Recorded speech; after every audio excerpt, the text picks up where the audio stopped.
학교 2학년 친구들 안녕하세요. 오늘 우리 역사 총정리 온라인 학습을 통해서 함께 살펴보도록 하겠습니다.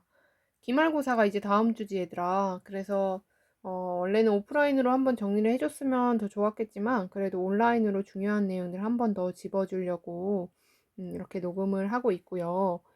원래는 이번 주 월화만 원격이고 수목금은 학교 와가지고 질문을 좀 받으려고 했었는데 등교 일정이 어떻게 될지 좀 변동이 있게 될 수도 있기 때문에 일단 이번 주 월화는 원격 강의로 함께 역사 내용을 정리할 거고 수목금에는 줌 수업을 통해서 질문을 좀 주고받도록 하겠습니다. 그러니까 역사 내용 질문 있는 친구들은 미리 정리해서 수목금 줌 수업 때 자기 반 수업 들었을 때 미리 준비해서 질문할 수 있도록 해주시면 좋겠습니다. 진짜로 이제 2번 수업하고 나면은 시험 바로 보러 가야 되지 얘들아. 그러니까 선생님이 오늘 잘 정리해 드리는 이 내용 반드시 공부해 주세요. 이전까지는 좀 제대로 공부 안 했던 친구들도 오늘은 좀 옆에다 노트랑 교과서랑 다 펴놓고 선생님이 어떤 부분 강조하는지 강조하는 부분 잘 들어가면서 한번 수업 들어봐 주시면 좋겠습니다. 선생님 시험 문제 다 냈고요. 이제 다음 주에 시험 보러 올 테니까 너네들이 중요한 부분 선생님이 혹시 반반마다 이렇게 좀 지나쳤던 부분들, 좀 다르게 지나쳤던 부분들 강조해서 알려줄 거야. 좀 똑똑한 친구들은 당연히 알아듣겠지? 지금 선생님이 정리해주고 있는 내용은 중요하고 또 시험 문제에 굉장히 밀접하게 연관이 있다라는 사실 기억하면서 교과서 125쪽 시작해 보도록 하겠습니다. 아이고, 넘어가라. 자, 교과서 125쪽 원석 간섭기의 내용입니다. 자, 교과서 125쪽에 보면은 이제 우리 몽고의 침입 부분까지는 수행평가로 대체한다고 이야기했었고요. 이제 원간섭기부터 우리 시험 범위에 들어갑니다. 원나라가 조선에 고려에 침입하고 이제 원나라의 간섭기가 시작되는데 고려가 완전히 원나라의 지배를 받은 것은 아니고 독립국의 지위를 유지할 수는 있었다.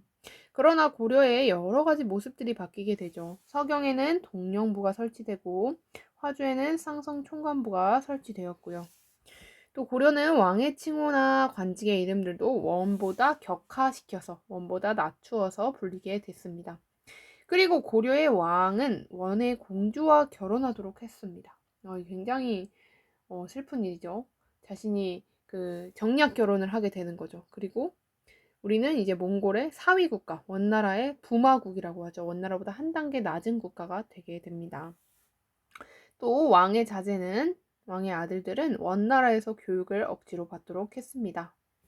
그리고 그 다음에 여기 질문한 친구 있더라고. 원은 일본 원정을 하면서 고려에서 함선과 물자를 조달하고 군대까지 동원하였다. 원나라가 이제 고려를 지배하면서 일본을 정벌 하려고 나섰는데 그때 이제 원나라는 바다를 잘 못 건너니까 고려에 있는 물자를 가지고 함선과 물자를 가지고 일본을 정벌하려고 시도했던 내용들입니다. 잘 몰라도 됩니다.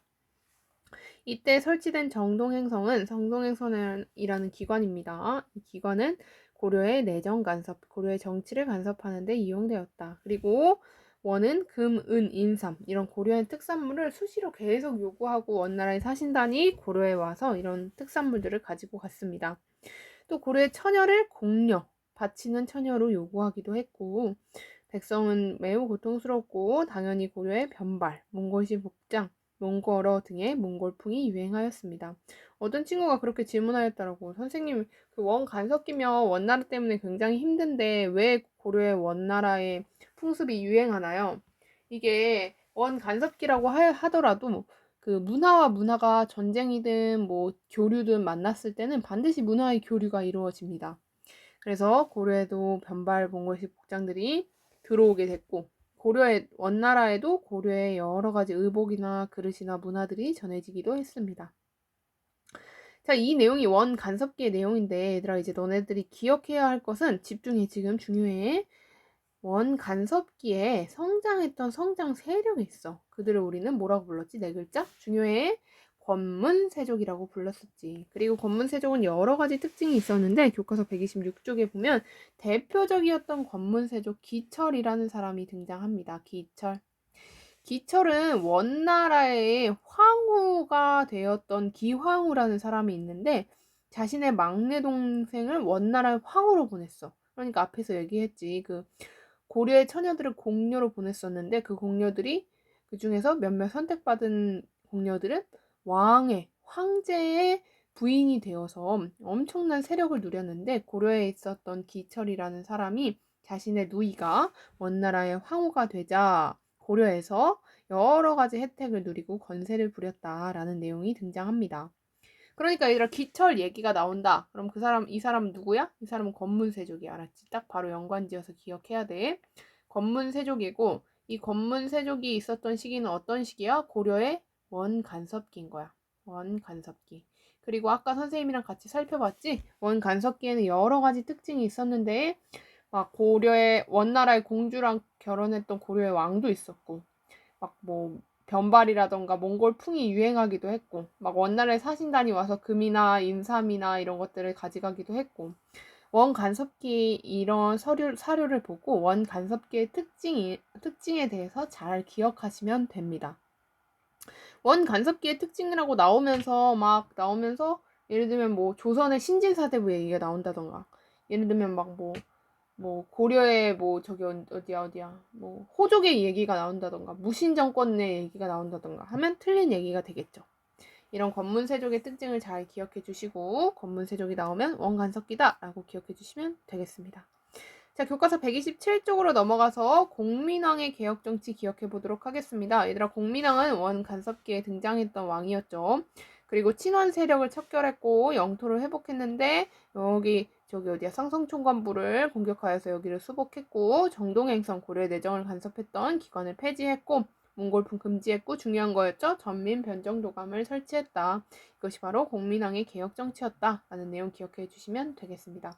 그리고 이 공민왕의 개혁정치는 실패했지만 이 공민왕의 개혁정치에서 같이 성장했던 이들이 있었죠. 그들이 바로 신진사대부였습니다. 얘들아, 신진사대부는 성리학을 공부했던 애들인데 이들은 지방의 중소지주 출신이었어. 이들은 그러니까 중앙에 있는 돈이 많고 원나라의 기세를 등에 입은 권문세족과는 정말 반대된 사람들이었어. 이들은 성리학을 공부했고 과거 시험을 통해서 중앙의 관리로 진출하는 경우가 많았습니다. 그리고 권문세족과 대립하였는데 권문세족이 친원 세력이었다면 신진사대부는 대부분 친명 세력이었다.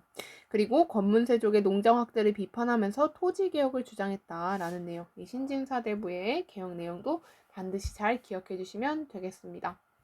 자, 우리 교과서 127몇 쪽이죠? 129쪽까지 내용 잘 살펴봤고요. 그 다음에 다음 대단원으로 넘어가서 마저 내용 정리해 보도록 하겠습니다.